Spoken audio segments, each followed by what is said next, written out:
पारलाखेमुंडी सीतासागररू अखाबंधा अवस्था मृतदेह मिलवा घटना 4 अभियुक्तों को गिरफ्त कला पारलाखेमुंडी पुलिस। सांबादिक सम्मेलन में सूचना देले गजपति एसपी जतेन्द्र कुमार पंडा।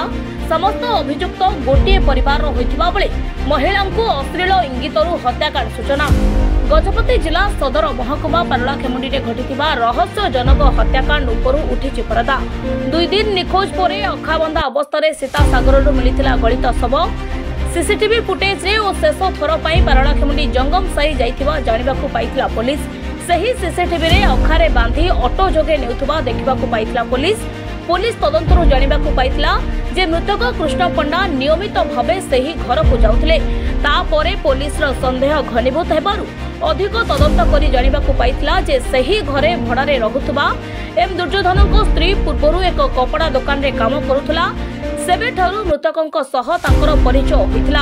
आउ से विवाह परे मध्य से घर को जीवा आसिबा करुथिले। आउ सही दिन तांको स्वामी नथिबा समय रे घर को आसीथिले एवं किछि औषध व्यवहार करबा फଳରେ दुर्योधनक स्त्री कांदुथिबा बेले स्वामी हठात घर को आसी जाइथिला।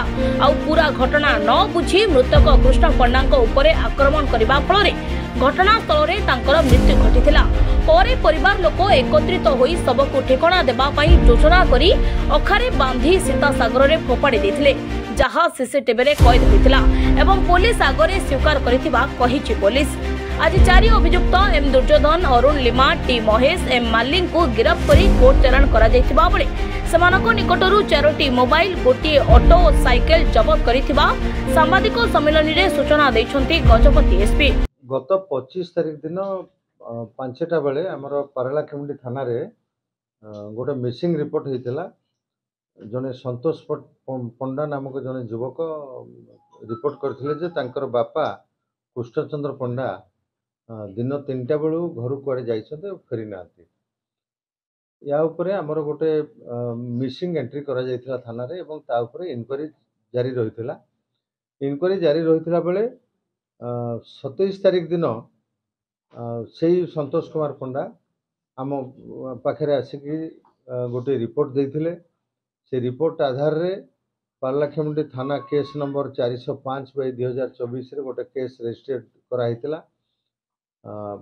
सेतेबेले तांकर बापांकर डेड बॉडी सीतासागर भितरे अखा भितरे थाई डेड बॉडी पड़िथिबार देखा जाइतिला। या उपरे आमे डेड बॉडी को इनक्वेस्ट करथिलु, पोस्टमार्टम पाई मध्ये पठेइथिलु।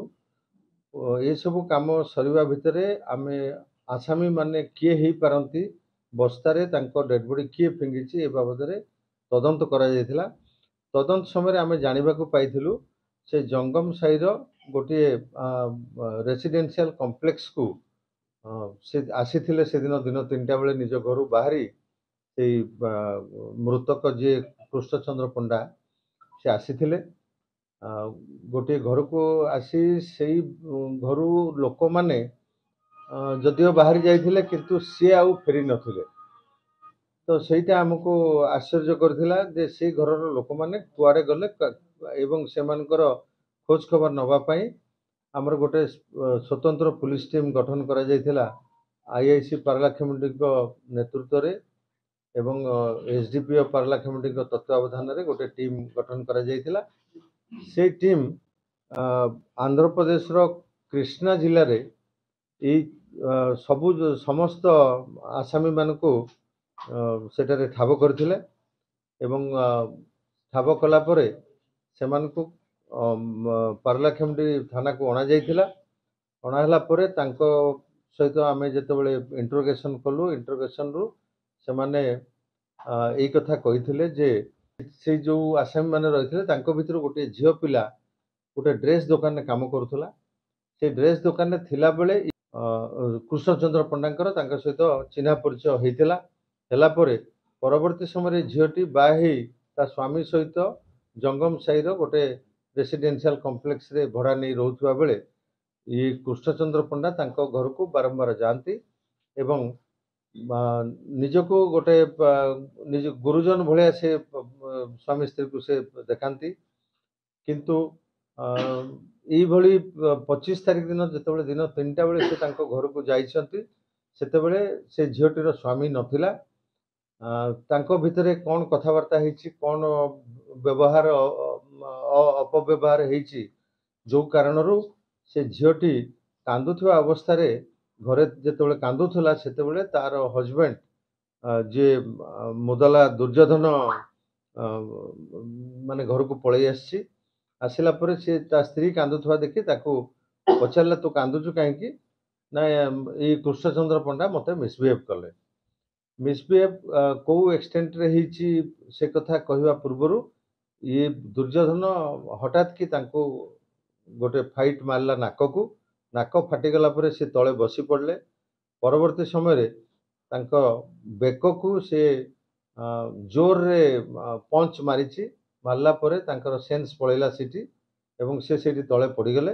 ତାପରେ ମଧ୍ୟ ତାଙ୍କର ଅଣ୍ଡକୋଷକୁ ସେ ମଧ୍ୟ ଗୋଟିଏ ଗୋଇଠା ମାରିଛି, ଶକ୍ତ ଗୋଇଠା। ସେତେବେଳକୁ ଏଇ କୃଷ୍ଣଚନ୍ଦ୍ର ପଣ୍ଡାଙ୍କର ସେଇଠି ଡେଥ୍ ହେଇଯାଇଛି। ଏହାପରେ ଏଇ ଆସାମୀ ଯୋଉ ମାରିଆଲ ଦୁର୍ଯ୍ୟୋଧନ ଯିଏ, ସେ ମାରିଆଲ ଦୁର୍ଯ୍ୟୋଧନ ତାର ଅନ୍ୟ ସମ୍ପର୍କୀୟ ଏବଂ ତାର ମା ଏ ସମସ୍ତଙ୍କୁ ଘରକୁ ଡକେଇଛି। ସମସ୍ତେ ବସି ନିଷ୍ପତ୍ତି ନେଇଛନ୍ତି ଡେଡ୍ ବଡିକୁ ଏଠୁ ଡିସ୍ପୋଜ କରିବା। ତାପରେ ସେମାନେ ଗୋଟିଏ ଅଟୋରେ ଡେଡ୍ ବଡିକୁ ଅଖା ଭିତରେ ଭର୍ତ୍ତି କରି ଅଟୋରେ ଲୋଡ୍ କରି ସୀତାସାଗରରେ ଫିଙ୍ଗି ଦେଇଛନ୍ତି ଏବଂ ମୃତକ କୃଷ୍ଣଚନ୍ଦ୍ର ପଣ୍ଡାଙ୍କର ଗୋଟିଏ ମୋବାଇଲକୁ ନେଇଯାଇଥିଲେ, ଆଉ ଗୋଟେ ମୋବାଇଲକୁ ମଧ୍ୟ ସେଠି ଫିଙ୍ଗି ଦେଇଥିଲେ। ସିଏ ଆସିଥିବା ସାଇକେଲଟିକୁ ମଧ୍ୟ ସେଠି ଫିଙ୍ଗି ଦେଇଥିଲେ। ଆମର ତଦନ୍ତ ସମୟରେ ବର୍ତ୍ତମାନ ଆସାମୀମାନେ ଦେଖେଇବା ମୁତାବକ ଆମେ ସେ ଅଟୋ ରିକ୍ସାକୁ ଜବତ କରିଛୁ। ତାଙ୍କର ମୃତକଙ୍କର ସାଇକେଲକୁ ମଧ୍ୟ ଜବତ ହେଇଛି। ବାକି ଅନ୍ୟାନ୍ୟ ଆମ ପାଖରେ ବହୁ ଟେକ୍ନିକାଲ ଏଭିଡେନ୍ସ ମଧ୍ୟ ରହିଛି, ସିସିଟିଭି ଫୁଟେଜ ରହିଛି। ସେମାନେ ଡେଡ୍ ବଡି ନେଇକି ଯାଉଥିଲେ, ଅଖାରେ ଭର୍ତ୍ତି କରି ଡେଡ୍ ବଡିକୁ ଯୋଉ ଅଟୋରେ ନେବାର ଦୃଶ୍ୟ ମଧ୍ୟ ଆମ ପାଖରେ ଅଛି ଏବଂ ସେମାନେ ମଧ୍ୟ ଏ ଅପରାଧକୁ ସଂଗଠିତ ଭାବରେ ସମସ୍ତେ କରିଥିବାର ସ୍ୱୀକାରୋକ୍ତି ମଧ୍ୟ କରିଛନ୍ତି। ଆଜି ସେମାନଙ୍କୁ ଆମେ କୋର୍ଟ ଚାଲାଣ କରୁଛୁ। ଗତକାଲି ସନ୍ଧ୍ୟାରେ ସେମାନଙ୍କୁ ଗିରଫ କରାଯାଇଛି। ଗିରଫ କଲା ପରେ ଯୋଉ ଯୋଉ ଫର୍ମାଲିଟି କରିବା କଥା ସବୁ ସରିଲା ପରେ ଆଜି ସେମାନଙ୍କୁ ଆମେ କୋର୍ଟ ଚାଲାଣ କରୁଛୁ। ଦେଖନ୍ତୁ, ସେ ବାବଦରେ ବର୍ତ୍ତମାନ ଆମେ ବି ନିଶ୍ଚିତ ଭାବରେ ପହଞ୍ଚି ପାରିନାହୁଁ ଯେ କୋଉ କାରଣରୁ ହେଲା। ତେବେ ନିଶ୍ଚିତ ଭାବରେ ଏତିକି ଜଣାପଡ଼ୁଛି ଯେ ସେ ଲୋକର କୌଣସି ବ୍ୟବହାରରେ ଆସାମୀଙ୍କ ମଧ୍ୟରେ ଥିବା ଝିଅଟି ଖରାପ ବ୍ୟବହାର ବୋଲି ଅନୁମାନ କରିଛି ଏବଂ ତାକୁ ବୋଧେ ବାଧା ଦେଇଛି ଏବଂ ସେଇ କାରଣରୁ ସେ ଘରେ କାନ୍ଦୁଥିବା ଅବସ୍ଥାରେ ଯେତେବେଳେ ସ୍ୱାମୀ ଘରକୁ ଆସିଛନ୍ତି, ସ୍ୱାମୀକୁ ସାଙ୍ଗେ ସାଙ୍ଗେ କହିଲା ପରେ ସ୍ୱାମୀ ଯିଏ ଆସାମୀ ମାରିଆଲ ଦୁର୍ଯ୍ୟୋଧନ ଏ ଘଟଣାକୁ ଭଲ ଭାବରେ ବୁଝିବାର ଥିଲା। ସେ ନ ବୁଝି ହଠାତ୍ ଆକ୍ରମଣ କରି ଗୋଟେ ଲୋକର ଜୀବନ ନେବାଟା ନିଶ୍ଚିତ ଭାବରେ ଦଣ୍ଡନୀୟ ଅପରାଧ। ଆମେ ବର୍ତ୍ତମାନ ମାରିଆଲ ଦୁର୍ଯ୍ୟୋଧନ, ଅରୁଣ ଲିମା, ତରସାଇ ମହେଶ ଆଉ ମାରିଆଲ ମାଲି ଏ ଚାରିଜଣଙ୍କୁ ଆମେ ଗିରଫ କରୁଛୁ ଏବଂ ଫରୱାର୍ଡ କରୁଛୁ। ଆମର ଅଧିକ ତଦନ୍ତ ଜାରି ରହିଛି। এই ଘଟଣାରେ ଯଦି ଅନ୍ୟ କାହାର ସମ୍ପୃକ୍ତି ଆମେ ଜାଣିପାରିବୁ ତାକୁ ମଧ୍ୟ ଆଇନ ପରିସରକୁ ଅଣାଯିବ ଏବଂ ସିଏ ମଧ୍ୟ ଗିରଫ ହେବେ।